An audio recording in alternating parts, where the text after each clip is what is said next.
Hello, my friends, hello, and welcome once again to the Wild Vaughn Manor, where Roger and I have returned with the Robert E. Howard Show. It's the Robert E. Howard Show once again.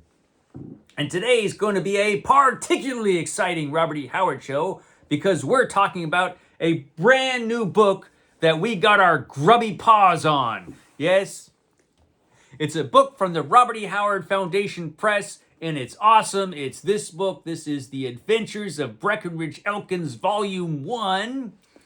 I believe, Roger, that this is going to end up being a 4-volume set of books. And this is Volume 1 of Breckinridge Elkins' Exciting Adventures. Breckinridge Elkins, really interesting character, and not one that I've talked much about here on the Robert E. Howard Show, Roger. Probably should have, but this is the perfect time because we got this great book from the Robert E. Howard Foundation Press to talk about. So, Breckenridge Elkins, during his lifetime, one of Robert E. Howard's most popular characters.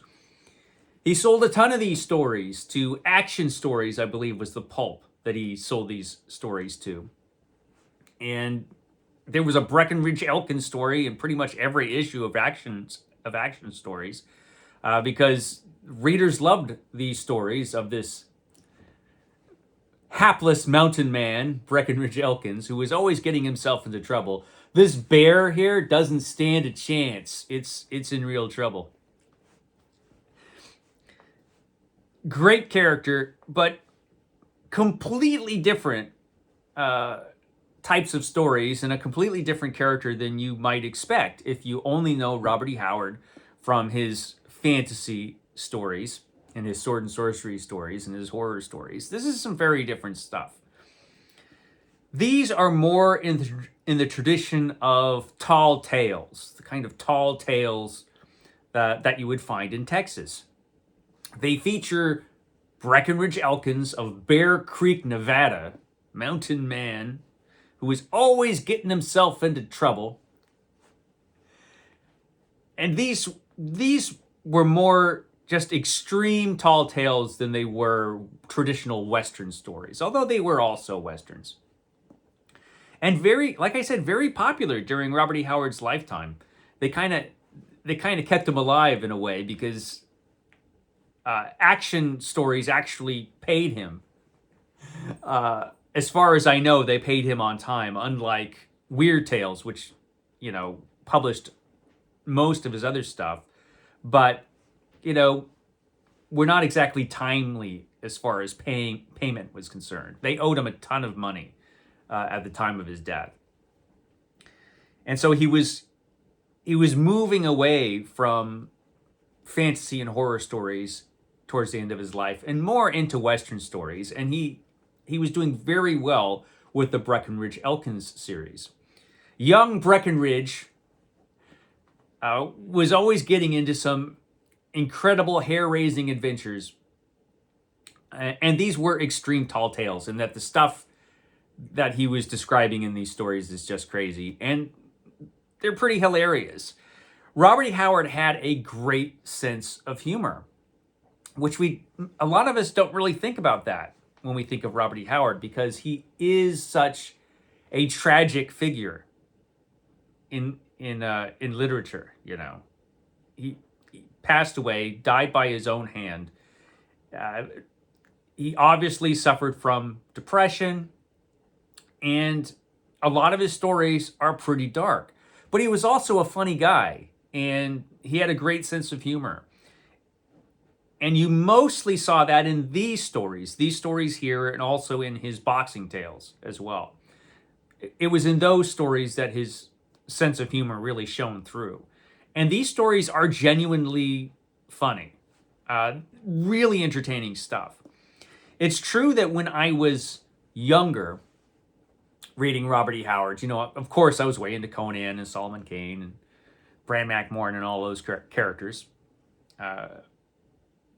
And so when I finally started reading this stuff, I didn't take to it as well. It wasn't what I was expecting from Robert E. Howard, but now I really like them.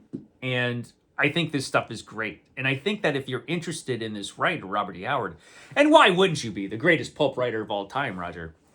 This is pretty essential reading because you really get a further insight into Robert E. Howard's character and his personality. And these are pretty wild stories and just very entertaining. And for years and years, it was hard to get your hands on a lot of these. Robert E. Howard, I think it was 1935, he took a bunch of these Breckenridge Elkins stories, which had been running in Action Stories, and he put them together, wrote up a new framing device, and turned the Breckenridge Elkins stories into a book, A Gent from Bear Creek, which was his first published book and was reprinted in the 1970s in the Zebra book with this great cover by Jeff Jones. And so for a long time, this is the way you could read the Breckenridge Elkins stories. And so it was basically what became known as a fix-up novel, which was very common in science fiction.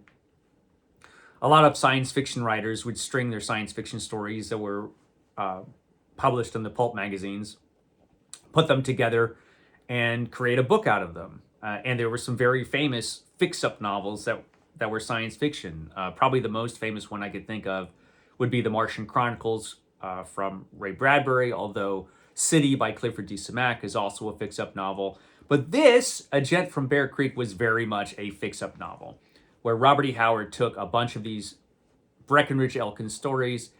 The framing device that he put between the stories had to do with, I think her name was Glory, his love interest, who eventually at the end falls in love with Breckenridge Elkins, or reveals her love for Breckenridge Elkins. And so Breckenridge got a happy ending. And Robert E. Howard put those stories together into a fix-up novel, gave it to his literary agent, Otis Adelbert Klein, and Klein was unable to sell it in the United States, but he did sell it in Britain. And so it was published in Britain. I believe it was 1937. So it was after Robert E. Howard had passed away that the book was actually published, which is unfortunate. It would be nice if it was published during his lifetime. But it is his first published book, A Gent from Bear Creek. And then it was finally reprinted during the Howard boom of the 1970s. And it was reprinted into this edition. And this is how I originally read the Breckenridge Elkins stories. And I didn't read the rest of them for years and years and years because this is what I had. And even today, they could be very difficult to get your hands on. I think there was a book, The Complete Action Stories, that came out about 10, 12 years ago or something like that. And then the Robert E. Howard Foundation Press did publish in hardcover the first editions of the Adventures of Breckenridge Elkins. But now we have these new editions coming out that are available in both paperback and hardcover. And they've been doing such a great job, the Robert E. Howard Foundation Press, in publishing all of the Robert E. Howard stuff that's not available in the Del Rey editions. And this is definitely important stuff that's not available in the Del Rey editions, this Breckenridge Elkins series. And so this is volume 1. I'm really looking forward to it. These are the original magazine versions of the stories, as far as I understand. And so we have a few more volumes of this to look forward to. We've got some more volumes in the boxing stories. And then when those volumes are published, I think that's pretty much everything that Robert E. Howard wrote that will be available to us, either in the Del Rey or in these Robert E. Howard Foundation Press volumes. But I'm really excited about this one. It's been a while since I've read these, and it'll be great to get back to them because they are very, very fun. This is just genuinely fun stories full of adventure and craziness, and it's great stuff. Not to everybody's taste, certainly, and even people who really, really love Robert E. Howard's writing might not like this stuff because, like I said, it's very different. But I tell you, the pulp readers from the 1930s loved this stuff. And it's great to see these stories finally coming out in a popular edition that everybody could read who's interested in Howard. So there you go. Robert E. Howard's The Adventures of Breckenridge Elkins. This is awesome. I will catch you next time.